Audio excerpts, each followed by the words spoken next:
Bonsoir à tous et bienvenue à cette session d'information. Nous parlerons dans cette édition du journal de la visite du ministre national des infrastructures effectuée ce samedi 16 février 2013.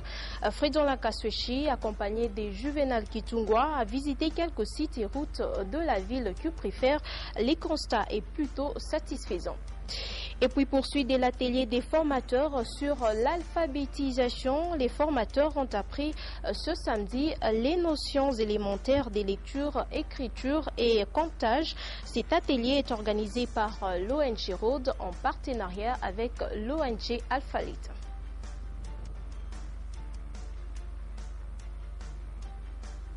Une fois de plus, bonsoir. Je le disais tantôt, dans les sommaires en séjour des travaux au Katanga, le ministre national des infrastructures a visité ce samedi 16 février quelques sites et routes de la ville de Lubumbashi.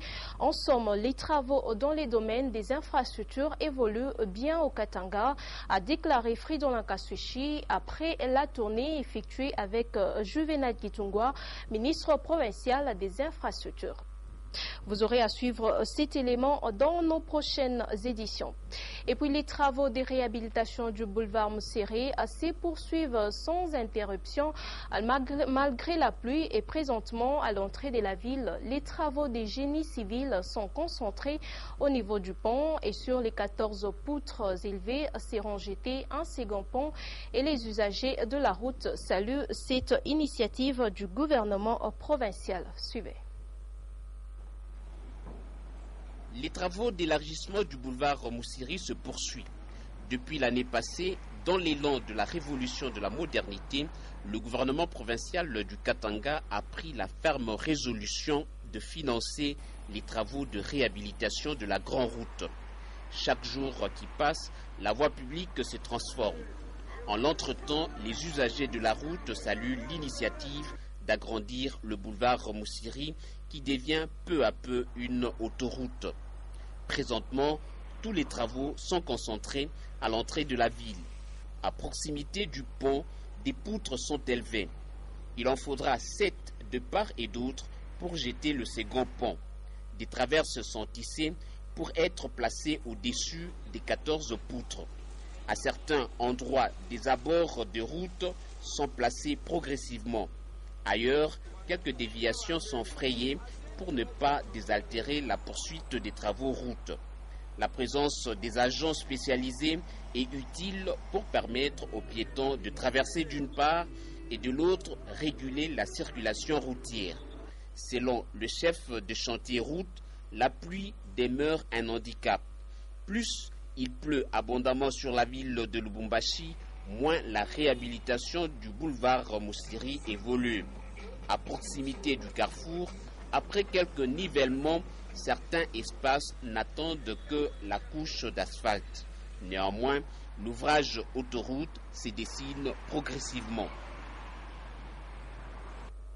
Et je le disais dans les sommaires, les séminaires des formateurs sur l'alphabétisation organisés par l'ONG Road en partenariat avec l'ONG Alphalite se clôturent ce lundi 18 février au collège Imara. Ce samedi, 3e jour de l'atelier, les travaux s'y sont poursuivis et ce sont les notions élémentaires des lectures, écriture et comptage qui sont apprises aux futurs formateurs. C'est un reportage d'Antoine Roger Mbouimwamba et Sylvain Moutambaye. Le 3e jour du séminaire d'alphabétisation qu'organise l'ONG Road de Karine Katumbi et l'ONG américaine Alphalite, les travaux se déroulent en atelier. Et c'est au centre de rattrapage Mama Karine Katumbi de Kasungami. Appelés à devenir formateurs, les participants sont soumis aux notions élémentaires, matières qui seront transmises aux autres apprenants dans les tout prochains jours. Nous sommes arrivés au 3e jour, on a fait des ateliers avec les formateurs. En fait, ils sont vraiment en train d'apprendre comme un adulte qui n'a pas eu la chance d'apprendre à lire ou écrire. Vraiment, mais pourtant ils le savent, mais ils veulent vraiment montrer l'importance de ce programme. Ils se mettent à la place de la personne qui ne savait ni écrire. Donc c'est vraiment au début commencer A, B, C, D, répéter et voir comment ils peuvent apprendre un peu plus rapidement avec cette méthode. On ne peut pas On ne peut pas tout prévoir, mais nous espérons, mais nous avons une très bonne équipe. Nous savons qu'ils sont vraiment très attentifs et ils feront le tout pour suivre la méthodologie dès qu'elle a été conçue. Du côté des futurs formateurs, c'est un satisfait pour eux, dans la mesure où les matières apprises leur permettront de former aussi. On ne se sent pas diminué par rapport à ça, parce que dans la vie, de toutes les façons, on apprend chaque jour, on a toujours un plus augmenté. Mais là, ce n'est pas une formation des analphabètes d'abord. On commence d'abord par former les formateurs. Donc ça, c'est une formation des formateurs. Donc nous sommes formés, nous apprenons pour aussi apprendre aux autres. Donc c'est une formation des formateurs. Donc un apprenant, tu apprends aujourd'hui et demain tu deviens formateur pour un autre apprenant qui sera à son tour apprenant d'abord et après formateur, ainsi de suite et la chaîne continue. Ainsi, dans 6 mois, ceux qui n'ont jamais lu ni écrit, moins encore compté, peuvent le devenir. Il s'agit entre autres des démunis, les délaissés, jeunes comme adultes. La clôture pour ces assises intervient lundi 18 février au collège Imara de Lubumbashi. La zone de santé de Kipushi a bénéficié ce samedi 16 février 2013 d'un lot important des sacs de farine de 50 kg, un don opposé par la CMSK en vue d'aider les personnes atteintes du choléra dans ce centre médical. C'était en présence de l'administrateur du territoire, Ernest Kamana. C'est un reportage de Janine Bouchou et Louis Loumami.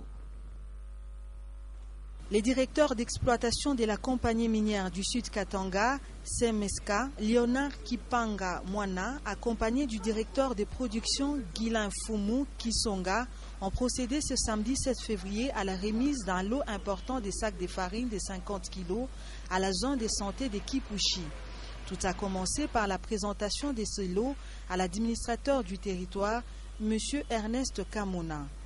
Ensuite, la délégation s'est rendue au bureau de la zone de santé pour le déchargement. Pour la CMSK, ce geste s'inscrit dans le cadre d'assistance des personnes touchées par l'épidémie de choléra. Vous savez que la CMSK est installée à Kipushi. Nous ne pouvions pas demeurer indifférents face à la maladie qui a frappé nos compatriotes qui sont... Voilà ce qui va pousser à venir poser ces gestes. Et en même temps, nous avons répondu à l'appel qui a été lancé par l'administrateur du territoire. L'administrateur du territoire n'a pas manqué de mots justes à l'égard du donateur. Le CMSK vient de poser aujourd'hui. C'est un geste qui nous va droit au cœur. Parce que c'est une réponse à l'appel que nous avons lancé à tous les hommes de bonne volonté et à tous nos partenaires. C'est l'occasion pour nous de féliciter sincèrement CMSK pour ce geste. Ce n'est pas le premier geste que CMSK pose à Kipushi. À titre illustratif, l'eau potable que consomme la population de cette cité minière est purifiée par cette entreprise minière. Suite à la cohabitation difficile entre les MUC et l'ASECO, deux associations qui encadrent les chauffeurs à Kipushi, les parkings des sites frontières deviennent inaccessibles aux passagers. C'est l'insalubrité criante car les séances des salongos ne se font plus comme par les passés. Antoine Roger Mbouimwamba et Louis Loumami. Les parkings de Kipushi sont à ce jour dans une insalubrité sans précédent. Une retombée négative d'une cohabitation difficile de deux associations qui encadrent les chauffeurs. Il s'agit de la MUC, Mutuelle des chauffeurs du Congo, et l'ASECO, l'Association des chauffeurs du Congo, dont les violences ne s'accordent pas. Cette insalubrité s'observe depuis 2 semaines, un temps au cours duquel aucune séance de salongo n'a été initiée comme c'est le cas d'habitude. Pendant que les passagers attendent des taxis, bus et autres moyens de transport vers différentes destinations, c'est des saletés, des eaux stagnantes qui dégagent une odeur insupportable qu'on peut voir. En tout cas, pour hivi MIC na ASECO ndio na kompania are salongo na kwa kiloko pale ASECO alikuwa yeye moya baraza fa salongo chaque jour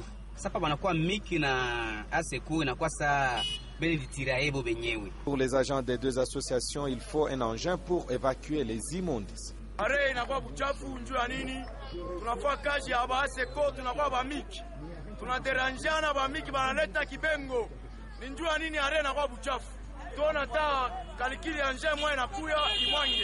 Entre-temps, ceux qui doivent se rendre à Lubumbashi comme ailleurs sont sommés de faire beaucoup de manœuvres pour accéder dans l'arrêt de bus suite à l'insalubrité.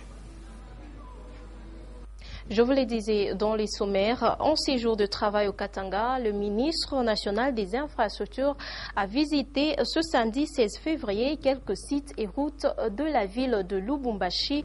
En somme, les travaux dans les domaines des infrastructures évoluent bien au Katanga, a déclaré Fridolin Kasweshi Musoka après la tournée effectuée avec Juvenal Kitungwa Lugoma, ministre provincial des Infrastructures.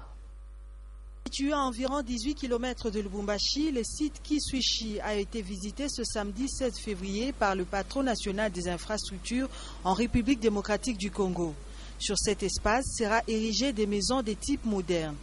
Une initiative qui rentre dans la logique de la révolution de la modernité pour le ministre national des infrastructures. Là, on est en train de vivre un projet qui va se développer selon les normes urbanistiques, les normes environnementales et en respectant tous les principes que le ministre a bien évoqués pour permettre à la population qui vit dans un milieu décent de pouvoir améliorer ses conditions de vie et lui permettre d'être plus productif, garantir sa productivité et donc assurer la croissance économique et réduire la pauvreté. Fridolin Kasweshi a aussi visité l'Institut d'enseignement médical Kamalondo en pleine réflexion. Mes impressions, comme vous l'avez vu, c'est d'abord une considération pour les initiateurs de ces projets qui, comme vous le savez, à travers la formation, l'investissement dans le capital humain, c'est là qu'on assure le développement durable, le développement qui permettra que demain on puisse avoir des gens capables de prendre en charge la santé de la population. Et j'exprime toute ma gratitude envers les initiateurs et citer le gouvernement provincial avec le chef d'exécutif provincial. Et je voulais aussi exprimer toute ma considération pour l'entreprise qui a en charge l'exécution de ces travaux. Ici, les travaux de remise à neuf de ce bâtiment avancent normalement. Juste après, le ministre et toute sa délégation se sont rendus au stade Mazembe. Bien avant de rejoindre le numéro 1 des infrastructures au Congo, Juvenal Kitungwa s'était rendu sur quelques artères de la ville de Lubumbashi et au complexe scolaire Kiwele. Objectif, c'est rendre compte de l'évolution des travaux exécutés par quelques entreprises. Il a été tour à tour sur les avenues Lulangula de la Luano et Upemba de la commune Katuba. On veut prévenir les vendeurs des dépôts du marché Njanja sur l'épidémie de choléra.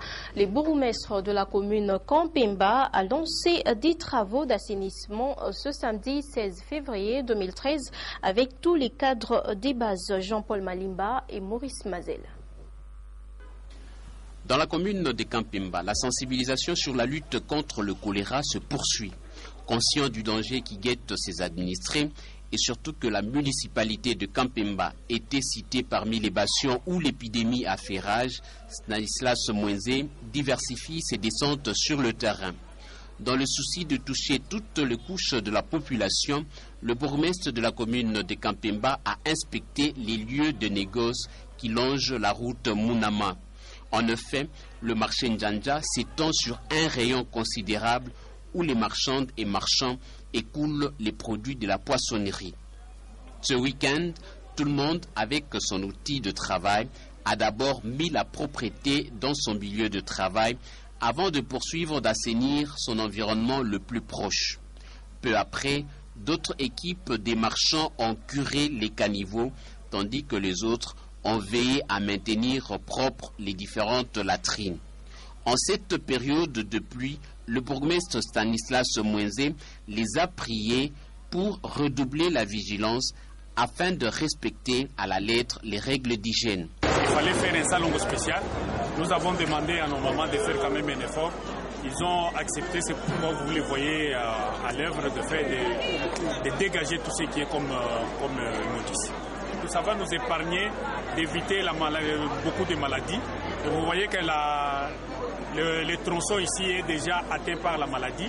Alors nous demandons toujours à nos mamans d'être propres partout là où on est en train de travailler. En fin de compte, toutes les immondices ont été évacuées avec les moyens de bord.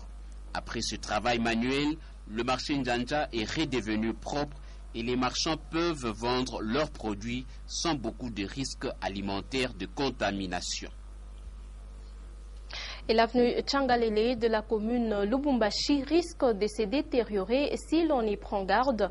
En effet, depuis quelques mois, l'eau coule sur une partie de cette route à cause du mauvais état d'un égout. Informée de la situation, l'entreprise habilitée à réfectionner cette infrastructure n'a pas encore débuté avec les travaux proprement dit. Janine Bouchou et Chris Odia nous en parlent. Les eaux continuent d'écouler sur la route Tchangalele à longueur des journées. L'Office de voirie et drainage, qui a été interpellé par les autorités de la province pour réhabiliter cette route, ne s'est limité qu'à détecter l'emplacement à la base de ces ruissellements. Après avoir creusé, l'OVD et la Régie des eaux se sont rendus compte que ce n'était qu'une partie de l'égout qui avait cédé, car datant de l'époque coloniale. L'on se demande à quand les débuts des travaux de réfection de cette infrastructure. En attendant, c'est la route qui se détériore à petit feu, car le premier ennemi de la route, c'est l'eau. Il faut noter que ce n'est pas seulement l'avenue Tchangalele qui est menacée, même une partie de la route Kassapa risquerait de se couper en deux, car ces eaux la traversent et vont se déverser sur l'avenue Polo, qui du reste se trouve dans un état de délabrement. Et puis en sport, 24 heures avant les matchs cercle sportif Don Bosco Super Sport de la Coupe de la CAF, l'entraîneur adjoint de Salésien a au cours du point de presse d'avant-match déclaré que son équipe était bien préparée pour le match de ce dimanche suivi. Il est au micro de Guillaume Kazadi et Meshak Kaembe. Déjà joué. Nous sommes préparés pour affronter l'adversaire. On sera plus activant, nous sommes très motivés. C'est chez nous, il faut qu'on fasse un score rassurant pour que le retour soit à notre portée. Je crois que c'est ça. Des matchs de préparation avec les équipes zambiennes, on est sorti une seule fois contre Power Dynamos à Quito. Le match était sorti un but partout. Des équipes zambiennes ici, à l'occurrence des Zanaco et Conco Lablette. Bon, on a fait de bons résultats parce que les matchs qu'on a joués ici, on a battu Zanaco par 3-2, on a battu et puis Concola par 2-0 avec un match nul à l'extérieur contre Power Dynamos.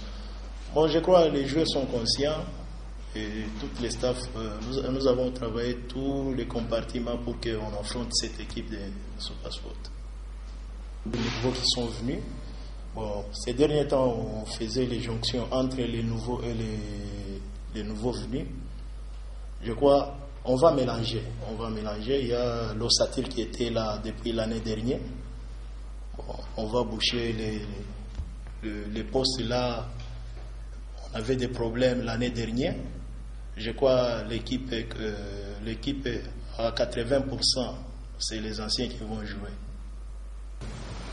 Bon, c'était difficile avant de connaître l'adversaire parce que il y avait la CAN qui s'est déroulée en Afrique du Sud et les championnats étaient suspendus. Bon, je crois le mercredi, si j'ai une bonne mémoire, le mercredi, Supersport a joué contre Orlando. C'est là où on a essayé un peu de voir l'équipe adverse. On a constaté un peu de failles et les forces de l'adversaire. Bon, je crois ces derniers jours, on a travaillé sur ces points-là. Bon, l'adversaire, ce n'est pas une équipe à minimiser. Toujours sport, comme dans leur habitude, les Salésiens du cercle sportif Don Bosco ont célébré une messe ce samedi 16 février 2013 en vue de remettre le match de ce dimanche 17 février entre les mains de l'Éternel. C'est un reportage d'Orphée David Kininga et Meshach Kaembi.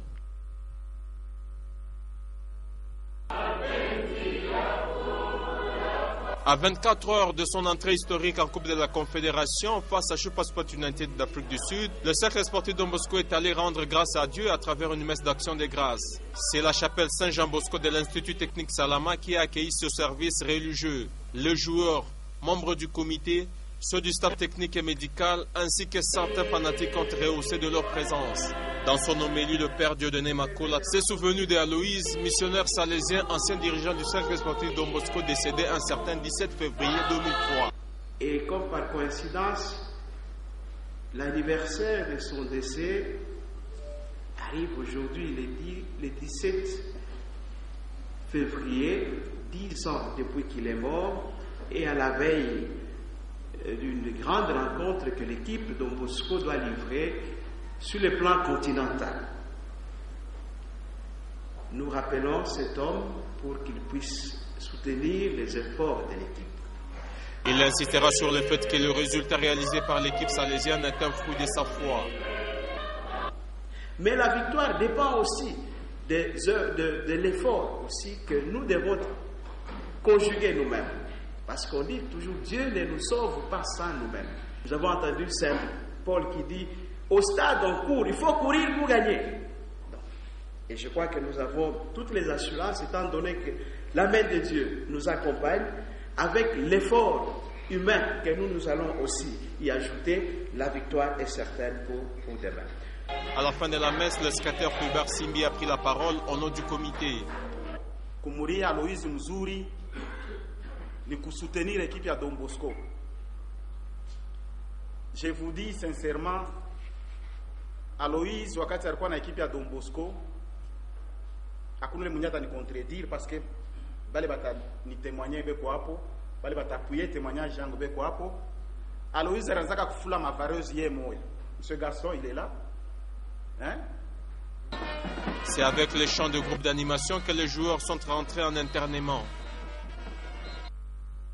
C'est la fin de cette édition du journal qui retenait au sommaire la visite du ministre national des Infrastructures effectuée ce samedi 16 février 2013. Fridolin Kaswechi, accompagné des Juvenal Kitungwa, a visité quelques sites et routes de la ville cuprifère. Les constats étaient plutôt satisfaisants. Et puis poursuite de l'atelier des formateurs sur l'alphabétisation. Les formateurs ont appris ce samedi les notions élémentaires des lectures, écriture et comptage. Cet atelier est organisé par l'ONG Road en partenariat avec l'ONG Alphalite. Merci de nous avoir suivis. Je vous rappelle que cette édition du journal a été traduite pour vous en langage des sourds-muets par Timothée Ilonga. Restez fidèles au programme de Nyota Télévision.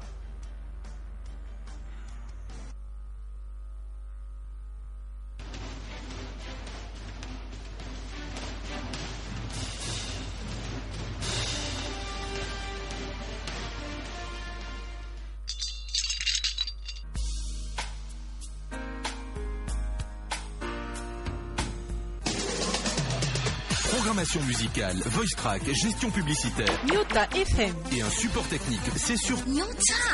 Écoutez, c'est une nouveauté.